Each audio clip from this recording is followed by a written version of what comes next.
ನಮಸ್ಕಾರ ವೀಕ್ಷಕರೇ. ಸಿಬಿಡಿಸಿ central banking digital currency ಏನಿದು? ಸಿಬಿಡಿಸಿ ಈಗ ದೊಡ್ಡ ದೊಡ್ಡ ದೇಶಗಳು ಇಂಥದಕ್ಕೆ ಪ್ಲಾನ್ ಮಾಡ್ತಾ ಇದೆ. ಸೆಂಟ್ರಲ್ ಬ್ಯಾಂಕಿಂಗ್ ಡಿಜಿಟಲ್ ಕರೆನ್ಸಿ ಎಲ್ಲಾ ಬ್ಯಾಂಕ್ಗಳನ್ನ ಒಂದು ದೊಡ್ಡ ಬ್ಯಾಂಕಿಗೆ ಮರ್ಜ್ ಮಾಡ್ಕೊಳ್ಳೋಣ. ಎಕ್ಸಾಂಪಲ್, ನಮ್ಮ ಭಾರತದಲ್ಲಿ ಎಲ್ಲಾ ಬ್ಯಾಂಕ್ ಸೇರಿದ್ರೆ ರಿಸರ್ವ್ ಬ್ಯಾಂಕ್ಗೆ ಮರ್ಜ್ ಆಗಿರುತ್ತೆ. ರಿಸರ್ವ್ ಬ್ಯಾಂಕ್ ಪರ್ಮಿಷನ್ ತಗೊಂಡೆ ಕೆಲವೊಂದನ್ನ ಮಾಡ್ಬೇಕಾಗತ್ತೆ. ಅದೇ ರೀತಿ ಈಗ ಎಲ್ಲಾ ದೇಶಗಳು ಮರ್ಜ್ ಆಗಿ ಒಂದು ಕರೆನ್ಸಿನ ಮಾಡ್ಕೊಳ್ಳೋಣ, ಆ ಕರೆನ್ಸಿನ ಫ್ಯೂಚರ್ ನಲ್ಲಿ ಬಳಸೋದಕ್ಕೆ ಯೂಸ್ ಮಾಡ್ಕೊಳ್ಳೋಣ ಅನ್ನೋದೊಂದು ಡಿಸ್ಕಷನ್ ನಡೀತಾ ಇದೆ. ಇದು ಒಂದು ಥಿಯರಿ ಆಗಿರ್ಬೋದು, ಫ್ಯೂಚರ್ ಬಂದ್ರು ಬರ್ಬೋದು, ಬರ್ದೇನೂ ಇರ್ಬೋದು. ಬಟ್ ಏಕೆಂದ್ರೆ ನಾವು ಆಲ್ರೆಡಿ ನೋಡ್ಬಿಟ್ಟಿದ್ವಿ, ಬಿಟ್ ಕಾಯಿನ್ ಬಂತು, ಕ್ರಿಪ್ಟೋ ಬಂತು, ಈ ತರದೆಲ್ಲ ಬರ್ತಾ ಇರೋದ್ರಿಂದ ಇದು ಕೂಡ ಫ್ಯೂಚರ್ ಅಲ್ಲಿ ಬರುವಂತ ಚಾನ್ಸಸ್ ತುಂಬಾನೇ ಇದೆ. ಈ ವಿಡಿಯೋ ಒಂದು ಸಲ ನೀವು ಕೂಡ ನೋಡಿ. Most of the countries in the world are considering using CBDCs, and once this kind of power is unleashed, it may be nearly impossible to reverse it. Wait, so what are CBDCs?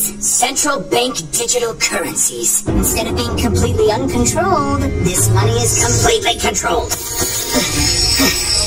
Why would banks want to create their own digital money when they already control our paper money? Because they can't control how you use your paper money. Once it leaves the bank, it becomes hard to trace and nearly impossible to control.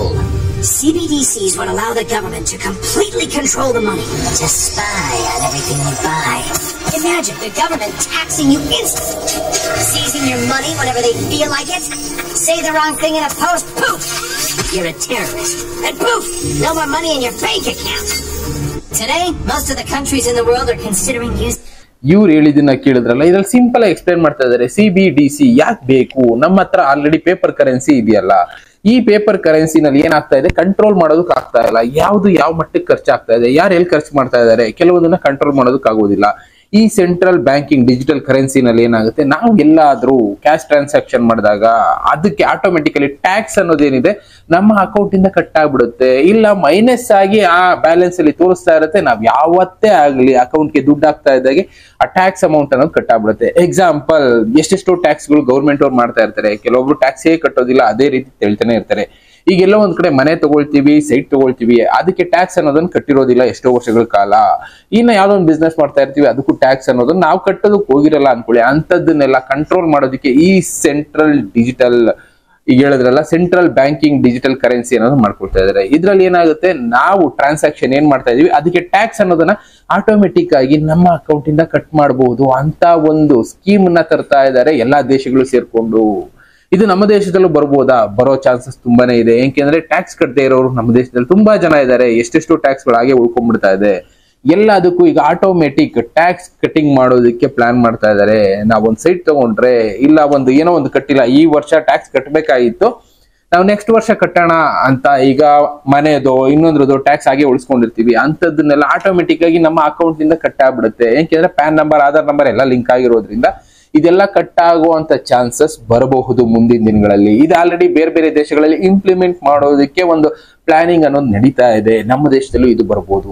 ಇದ್ರ opposite ಆಗಿ ಕೆಲವೊಬ್ರು fight ಮಾಡೋದಕ್ಕೆ ಶುರು ಮಾಡ್ಬೋದು. Social ಅಲ್ಲಿ ಕಾಸ್ create ಮಾಡ್ತೀವಿ ಅಂತ ಬೇರೆ ಬೇರೆ ರೀತಿ ಕೆಟ್ಟದಾಗಿ ವಿಡಿಯೋಗಳನ್ನ ಮಾಡಿ ಹಾಕೋ ಚಾನ್ಸಸ್ ಇರುತ್ತೆ. ಅಂತ ಟೈಮ್ ನಲ್ಲಿ ಅಂತವ್ರ ಮೇಲೆ ಈಸಿಯಾಗಿ ಗೌರ್ಮೆಂಟ್ ಆಕ್ಷನ್ ತಗೊಳುತ್ತೆ.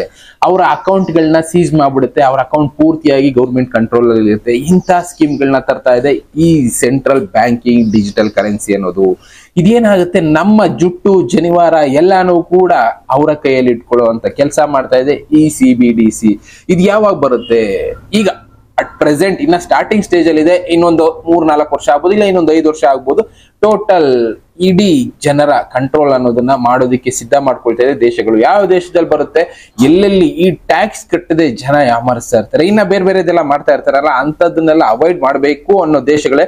ಅದರಲ್ಲೂ ದೊಡ್ಡ ದೊಡ್ಡ ದೇಶಗಳು, ಅಮೆರಿಕ ಆಗ್ಬೋದು, ಯುರೋಪ್ ಕಂಟ್ರಿಗಳು, ಇನ್ನು ನಮ್ಮ ದೇಶ, ಇದೆಲ್ಲ ಕೂಡ ಇದನ್ನ ಮಾಡೋ ಪ್ಲಾನಿಂಗ್ ಅಲ್ಲಿ ಇದೆ. ಇದರಿಂದ ಟ್ಯಾಕ್ಸ್ ಕಲೆಕ್ಷನ್ ಅನ್ನೋದು ತುಂಬಾ ಈಸಿ ಆಗುತ್ತೆ. ದೇಶನ ಈಸಿಯಾಗಿ ಮುಂದೆ ನಡೆಸ್ಕೊಂಡು ಹೋಗ್ಬೋದು, ಏನು ತೊಂದರೆ ಇರೋದಿಲ್ಲ.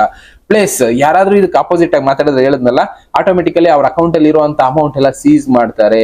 ಇದರಿಂದ ನಾವು ನಾರ್ಮಲ್ ಆಗಿ ಮಾನ ನಷ್ಟ ಮೊಕದ್ದಮೆ ಅಂತ ಮಾತಾಡ್ತೀವಲ್ಲ, ಅಂತದನ್ನ ಅವ್ರು ಬಳಸ್ಕೊಳ್ತಾರೆ. ಇದೆಲ್ಲ ಈಗ ಗೌರ್ಮೆಂಟ್ ಫೈನ್. ಈಗ ಗಾಡಿ ಓಡಿಸ್ತಾ ಇರ್ತೀವಿ, ಸಿಗ್ನಲ್ ಅಲ್ಲಿ ಏನೋ ಒಂದು ಫಾಲೋ ಮಾಡಿರೋದಿಲ್ಲ, ಅದಕ್ಕೆ ಫೈನ್ ಅನ್ನೋದು ಕೂಡ ನಮ್ಮ ಅಕೌಂಟ್ ಇಂದ ಕಟ್ ಆಗ್ಬಿಡುತ್ತೆ. ಇದನ್ನೇ ಸಿಬಿಡಿಸಿ ಅಂತ ಕರೆದಿದ್ದಾರೆ. ಫ್ಯೂಚರ್ ಅಲ್ಲಿ ಇದು ಬರುವಂತ ಚಾನ್ಸಸ್ ಇರುತ್ತೆ. ಇದು ಯಾಕೆ ಅನ್ನೋದಾದ್ರೆ, ನಾವು ಮಾಡ್ತಾ ಇರುವಂತ ತಪ್ಪುಗಳನ್ನ ತಿದ್ಕೊಳ್ಳೋದಕ್ಕೆ, ಇಲ್ಲ ಗೌರ್ಮೆಂಟ್ ಅವರ ಕಂಟ್ರೋಲ್ ಅಲ್ಲಿ ನಮ್ಮನ್ನ ಇಟ್ಕೊಳ್ಳೋದಕ್ಕೆ, ಎರಡರಲ್ಲಿ ಒಂದು ಕಾರಣದಿಂದ ಇಂಥ ಒಂದು ಸಿಸ್ಟಮ್ ನ ಜಾರಿಗೆ ತರೋದಕ್ಕೆ ಈಗ ಸಿದ್ಧತೆ ಮಾಡ್ಕೊಳ್ತಾ ಇದ್ದಾರೆ. ನೋಡೋಣ ಇದು ಬಂದಾದ್ಮೇಲೆ ಯಾವ ರೀತಿ ಇರುತ್ತೆ ಅನ್ನೋದನ್ನ. ಇದನ್ನ ಕೆಲವೊಬ್ರು ಅಪೋಸ್ ಮಾಡ್ತಾ ಇರ್ಬೋದು, ಬಟ್ ಇದರಿಂದ ಒಳ್ಳೇದು ಆಗ್ಬೋದು ಕೆಟ್ಟದ್ದು ಆಗ್ಬೋದು. ನೋಡ್ಬೇಕು ಯಾರು ಒಳ್ಳೇದಾಗುತ್ತೆ ಯಾರು ಕೆಟ್ಟದಾಗುತ್ತೆ ಅಂತ.